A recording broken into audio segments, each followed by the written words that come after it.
Hey everybody, welcome to my booth. Happy Thursday. Today's sample's from David. It's a couple little commercials here and we'll give them a listen. Before we do though, if you want me to review your audio, send me something. There's a form in the description, and if you'd prefer, there's coaching on my website if that's more your speed. And of course, as always, it's YouTube. It wouldn't be if I didn't say this. It's in the contract that is. Anyway, if you like the stuff and you find it helpful and you're willing to click the buttons, it pays it forward. And if you want to go a step further and you're feeling particularly generous, you can join our booth buddies down there, either via the Buy Me a Coffee or here on YouTube. It just shows a little bit of extra support and gives you a little bit more direct access to me and my time if you wish. All right, David, let's take a listen. Sometimes in life you run out of what you need exactly when you need it. There's no shampoo left in the bottle and it's the big office picture day. You remembered to pick up the birthday cake, but you forgot the candles. There's no toilet roll left and you need to... well, you know. That's why we've created our own new beer subscription at eBrew. When the good times roll, you know you've got a cold brew on hand. May the fridge never run dry. eBrew. Cheers to that. Okay, pausing before we get to the second one here. Really solid start, David. So you said you're new to VoiceOver, and I think you've got really solid instincts, particularly for commercial stuff. This is a good spot in many ways, and I think you're doing it justice. The first thing that I like is there's the sort of, hey, here's a bunch of situations where you've run out of stuff and SpaghettiOs. And that sort of, you're doing a good job making each of these little scenarios subtly different. And I like what you're doing with the sort of confident, swaggery beer announcer guy type thing, for lack of a better term. It's a good archetype to have in your back pocket. And I think you're doing it well. And it plays well with these things in certain ways. And I'm curious about other ideas in my own like director mind here that I'll talk about in a second. And then the end of this spot. That's why we've created our own new beer subscription at eBrew. When the good times roll, you know you've got a cold brew on hand. May the fridge never run dry. eBrew. Cheers to that. Yeah, I love the may the fridge never run dry. It's a really nice lift at the end there. A lot of times, I talk about this often, but just to reiterate, because it's a really helpful thing to be able to articulate. These first two here are like kind of final, where this thing and let's listen to it one more time. That's why we've created our own new beer subscription at eBrew. That's why we've created our brand new beer subscription at eBrew. The downward inflection gives it a sort of finality and a period at the end of it. Almost, but you do it in a way that kind of leads into the next phrase. When the good times roll, you know you've got a cold brew on hand. When the good times roll, you've got another cold brew on hand. And then this last one, you inflect up, which I really like. May the fridge never run dry. May the fridge never run dry. My critique here at the end is the downward inflection on eBrew and on hand. Brew on hand. The inflection is the same. At eBrew. And so I would just, in an ideal world, have those be different in some way. Not necessarily arbitrarily different, but you could easily just make it arbitrary. But connecting all of this into one fluid thought would probably help to solve that instead of breaking them into discrete chunk A, chunk B. Before we get into the second spot, did I have another thing? I'll say what I was thinking first.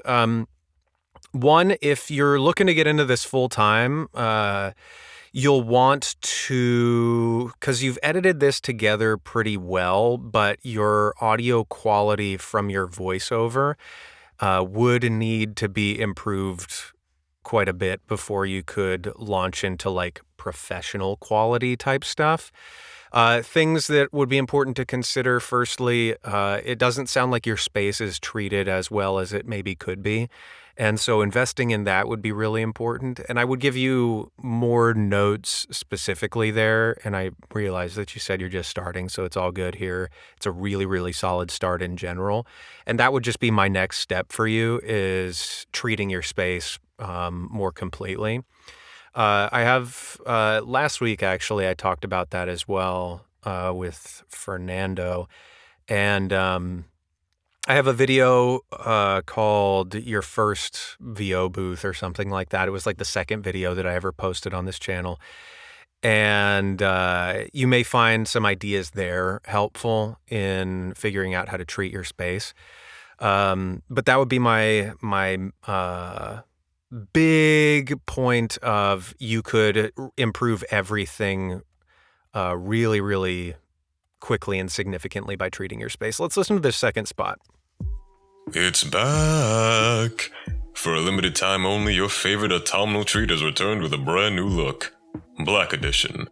Try out the spookiest pumpkin spice to date. Same classic taste on the inside, pitch black on the outside. Oh, and don't forget the whipped scream. Ah, too hot! Pumpkin Spice, Black Edition. Available at the Latte Lounge. Nice. Another good spot. And I remembered as we were listening to this, my idea and or critique of the first spot as well. Both of the sort of characters and vocal presentations that you've done for both of these really work, and I think you're doing them well.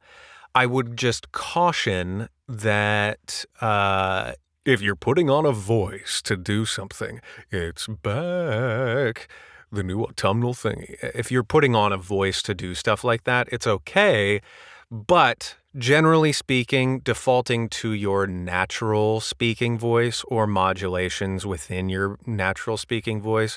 What I mean by that more specifically is, this is my just standard speaking voice. But if I really amp up my energy and put a smile on, it starts to sound a little bit brighter, maybe a little bit more youthful. And then if I relax it a bit and really downshift and just have a more laid back those are sort of like three modes all within my neutral speaking voice, rather than adopting like a character voice. So I would just be cautious about that kind of thing. And this spot kind of leans into, at least the way that you're doing it, which I like, it kind of leans into the Halloween-y type voice, which I think is a cool idea. But I just wanted to mention that up front. Similar with the first spot, because this first spot, we're leaning into the sort of classic beer ad guy, which again, I think you do well and sounds good, but just cautioning that your voice is the main focus. And so making sure that you're able to tap into, hey, this is me, David, and take it or leave it. I don't know that you need to have that take it or leave it attitude, but let me know if that makes sense. Additionally, in this second spot, as far as performance critiques or ideas, let's listen to it one more time, actually, and I'll get more specific. It's back! For a limited time only, your favorite autumnal treat has returned with a brand new look. Black Edition.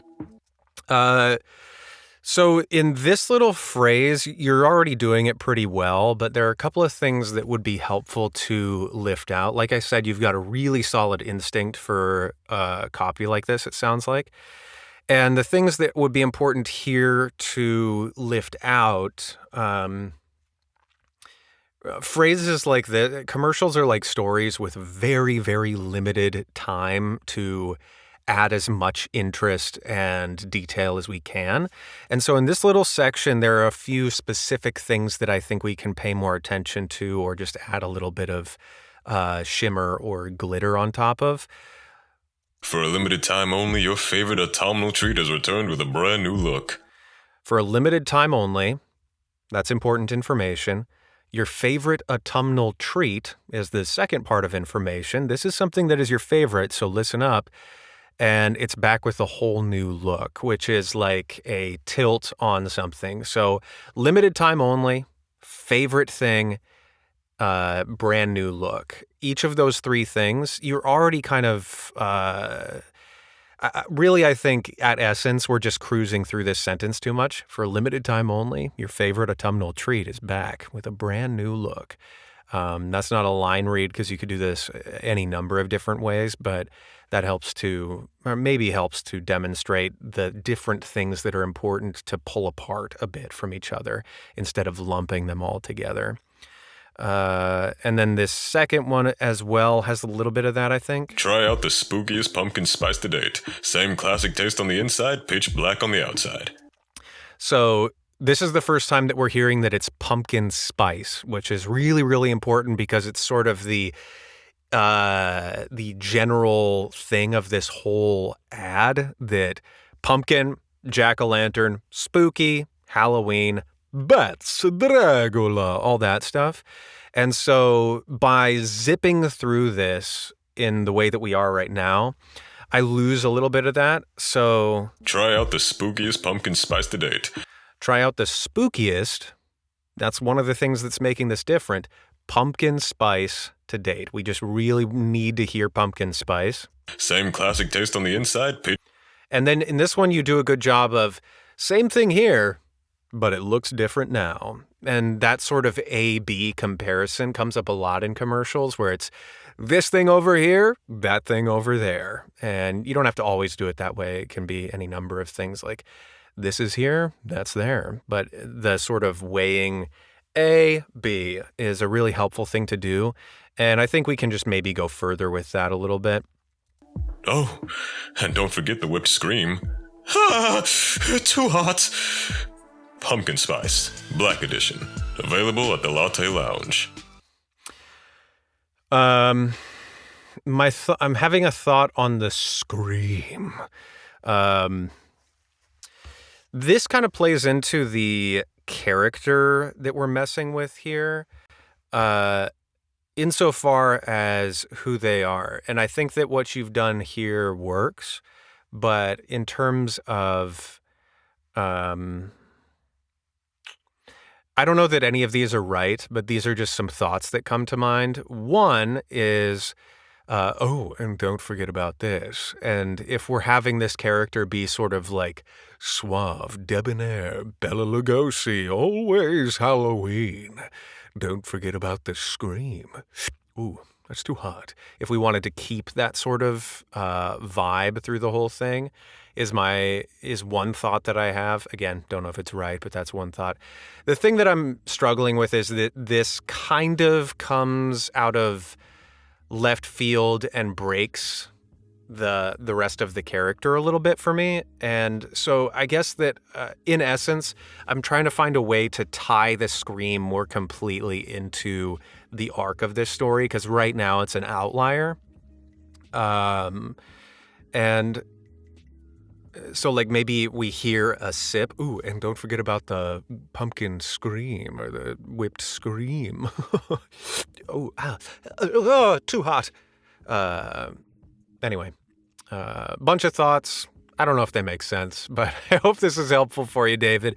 Really, really solid work. And again, really, really great intuition on these commercial reads. I really look forward to hearing more of your stuff as time goes on. For the rest of you, I hope this was helpful as well. And until next time, see you there. Be well, and I'll see you there. Toodles.